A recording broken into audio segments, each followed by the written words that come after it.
Hello and welcome to this special coverage on Al Arabiya English. I'm Melinda Nusafora, coming to you from the World Defence Show here in Riyadh. Well, globally, as defence spending continues to increase, particularly when you consider that extra commitment to defence spending from NATO countries, exhibitions like this are capturing more and more attention.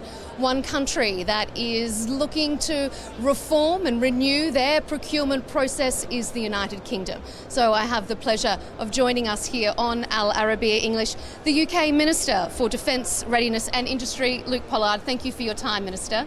Good to see you. Minister, globally,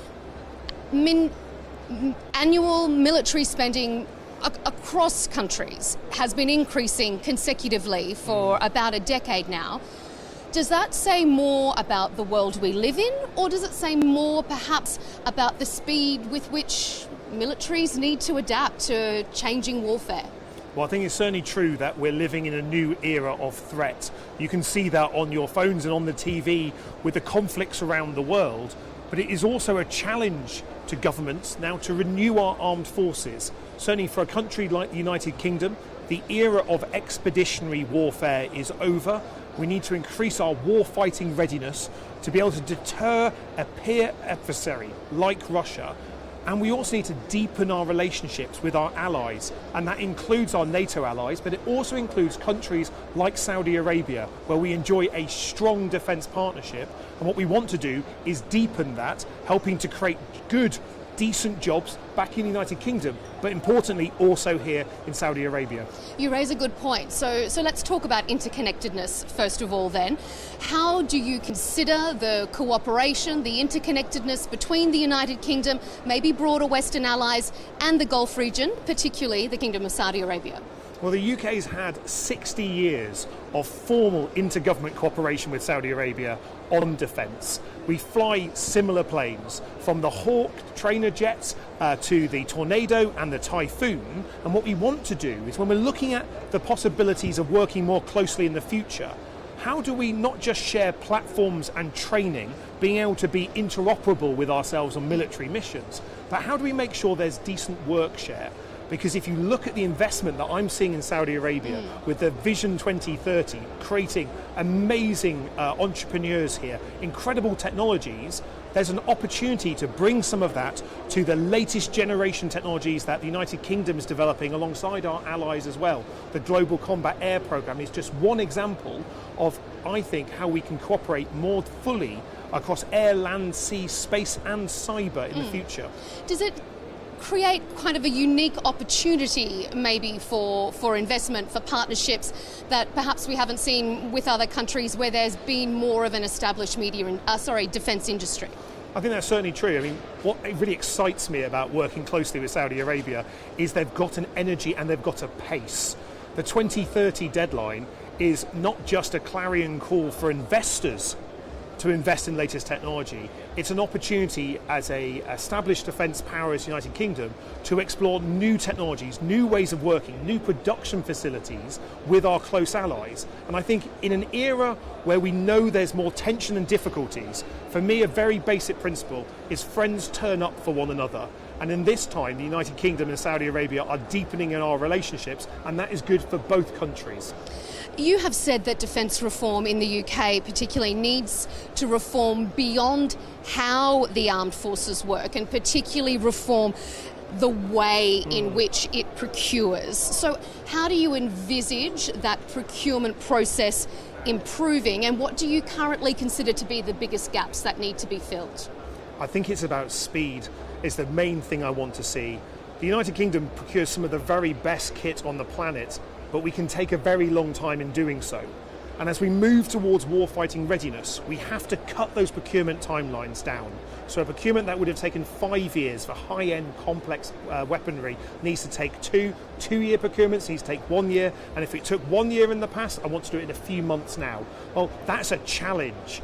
That means we need to use more AI in our decision making. We need to cut the paperwork and the obstacles, and if we do this right, not only will we be able to spend taxpayers' money better and more wisely, we'll be able to create a market where there'll be new players, new small businesses able to enter into the defence supply chain growing the economy, and that works not just for British businesses, but works for businesses in the Gulf as well, because I'm really impressed by the amount of small businesses in Saudi Arabia that are now getting involved with the defence supply chain. I want to harness that ingenuity, that entrepreneurialism, that technology, and that pace that I'm seeing here in Saudi Arabia, and that keeps us all safe if we do it well.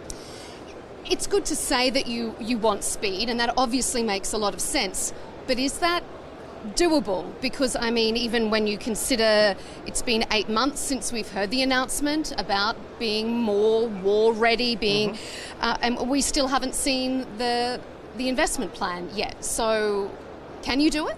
Yes, and we are already doing it. So in the last year and a half, we've signed 1,100 major defence programmes. There's a huge amount of effort coming in to remove obstacles. And for me, as the Minister for Defence Readiness, my number one priority is to move the UK to warfighting readiness. Anything that gets in the way of that is a burden and a cost we cannot afford. And so to do that, I want us to procure more with our allies. We need to be clear about how we bring technology on, but we also need to change our culture. And one of those is about failing fast. Let's innovate quickly, learn from mistakes, let's learn from other people's involvement, and let's procure stuff that actually helps all of us be safer. Now, we're making progress on that, but we're not there yet. We've got more to do, and that's why, coming to the World Defence Show is a great opportunity to meet with friends and allies, to see similar journeys that many NATO nations are on. But when you can see the energy that's coming out of the Gulf at the moment in terms of not just serious geostrategic challenges, but a real desire to grow their own indigenous defence industry, well, that is something that we want to be able to support. And as a nation that stood alongside Saudi Arabia for many, many decades, we want to walk together as we approach these more difficult times. With that speed in mind, are you disappointed that it's taken so long to have the defence investment plan finalised? No, I prefer to get things right than do them quickly. And I think in defence in the past, we've hurried out things that haven't been perfect, and then we've had a system that doesn't want to change things in the future.